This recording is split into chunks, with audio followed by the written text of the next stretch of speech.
hot in there. In today's programme, we're looking at solids, liquids and gases, and we'll be finding... This is a rally car, and as well as a driver, it also has a navigator. Part of the navigator's job is to work out what speed they should be doing. Now today, the car's going to be driving from Melbourne to Sydney, which is a distance of 900 kilometres.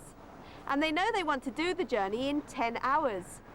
So, how does the navigator work out the speed?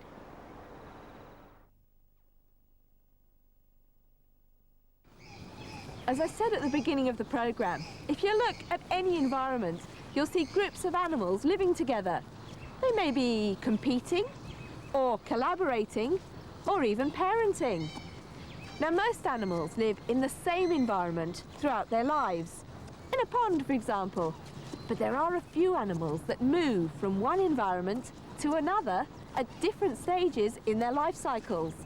And we're here by the lake at the Botanic Gardens to find out about the eels. Okay, so 6 legs controlled by 12 motors. Yes. So you have a motor that turns the legs this way, yes, and another motor that sends the legs out. That's excellent. Here's something you could try. It's called Sultana Ballet. What you're going to need is a cup 2/3 full of ordinary water. Into that you add 2 big spoonfuls of bicarbonate of soda. In a moment we're going to drop some sultanas into the mixture. But before we do, what do you predict the sultanas will do when we drop them in?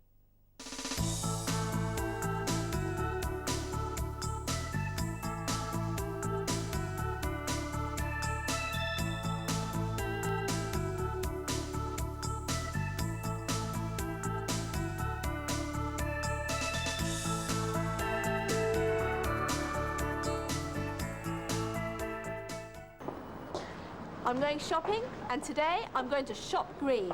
I've brought along my empties and I'm just going to ask them to fill them up for me. I need some more cereal, also some more tissues, some more eggs and some more milk. What do you think my chances are? Maybe one day, but not today, huh? Never mind, there are other ways to reduce the amount of packaging you use and throw away. And this led to the development of what we now know as the bionic ear.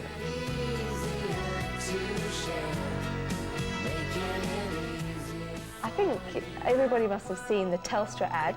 How were you actually involved with Telstra? We were involved with Telstra in the early days when we made our first bionic ear. They were able to help us with their fine technology to put the silicon chips on these wafer-like substrates. That was our bionic ear. It's a very, very fine wiring. Is that where it's at? Sort of little fine gold wires? Yes, that's right. And it's overcoming deafness. Is it a particular sort of deafness that it overcomes for people? Yes, it's used for people who are stone deaf. They have really virtually no hearing. So from stone deaf, these people can now understand speech. That's amazing, isn't it? Well, it is exciting and it is amazing. One of the little girls in the advertisement is a girl that I saw when she was 2 and had to decide to implant her at a very early age. And it's been wonderful seeing how she's grown up into a lovely young girl, able to communicate and have all sorts of ambitions for her future. Berry Billingsley, good morning. Good morning. What would we do without science investigating things that we needed to know? Well, are we getting at Mona Lisa here? We're getting at Mona Lisa. An ancient scandal indeed, yes. Lots of intrigue around this one. The mystery of the Mona Lisa's smile. Solved! Solved Well, at indeed, last! science has solved the mystery of Mona Lisa's smile. So Mona Lisa's smile, just in case you didn't know, the idea is that when you just look at the portrait, you have an impression that she's kind of half smiling at you. Yeah. What's she thinking, Mona Lisa? Well, a kind of a bit of a sort of a secretive, you know, I have a secret I'm not sharing kind of a look. And then when you look very carefully at her mouth, you look at it and you think, well, hang on, she's not really smiling much, as in, you know, the corners of the mouth aren't up much. Mm-hmm. So the idea is that as your gaze shifts around the portrait, she sort of smiles at you, and then when you try and fix your grin, you know, fix your eyes on her, she's not smiling after all. I've always found her very unresponsive. Doesn't matter what expression I have on my face, she's just giving the same thing back all the time. Maybe that's because you only look at postage-sized pictures on the internet. I wondered if this was one of the problems as I looked at the pictures. You know, you need the full-on artwork, I think, to get the real effect. Can't get it from a tea towel. Exactly right. So now that the mystery has been revealed, why don't I... How's it been solved? Okay, this is... She's not smiling, is that what you're saying? Oh, no, well, sort of. We've got the AAAS conference happening in America at the moment, so lots of good sort of science stories are coming, and this is one of them that's come from there. So this is sort of, you know, scientists going along sharing goss, really, and here's my story. This is Margaret Livingstone. Her idea is that it's all to do with the way your eyes work, and she reckons that the painter actually knew how our eyes work, and indeed was probably ahead of the scientists. So, you know, the scientists have only just worked it out, whereas Leonardo da Vinci was in on the act a long time ago, 500 years ago indeed. So the idea is that when you look at a face, you automatically start to look at the eyes. Yes. And when you do that, you're seeing the mouth with your peripheral vision. And your peripheral vision isn't good at looking at details, but it is good at looking at shadows. So Da Vinci has placed a shadow in the corner of the mouth. So when you've got, he's just grabbing my internet printout over there. You'll find plenty of pictures of Mona Lisa on the net, but as I say, you do need to kind of zoom them up a bit to get the full effect. So if you're looking straight at her eyes, the shadow that's placed conveniently on the corner of her mouth gives you the impression that she's smiling. If you then move your gaze down to look directly at her smile, the fovea... She stopped smiling at me. Well, indeed. The fovea, the very sensitive part of your eye, knows a shadow is a shadow, and it sort of rules it out, really. It kind of removes it from the picture. And then what you're seeing is the true shape of the mouth, which isn't smiling. I think she's doing a reverse Hollywood.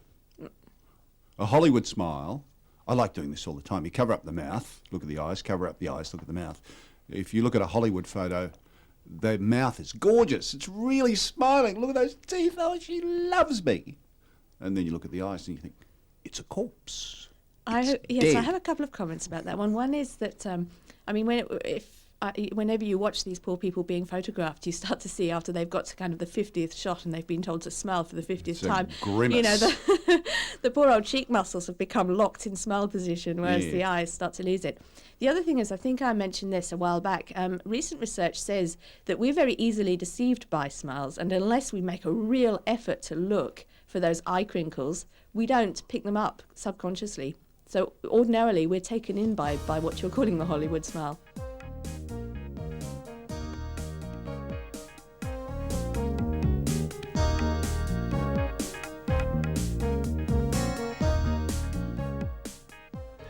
Excuse me, do you know where the library is? The library?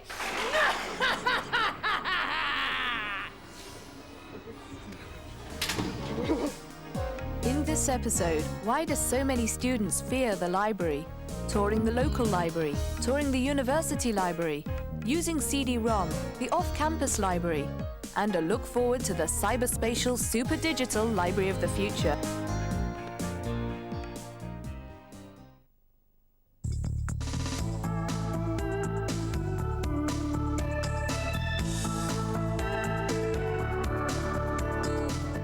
John had great big waterproof boots on. John had a great big waterproof hat.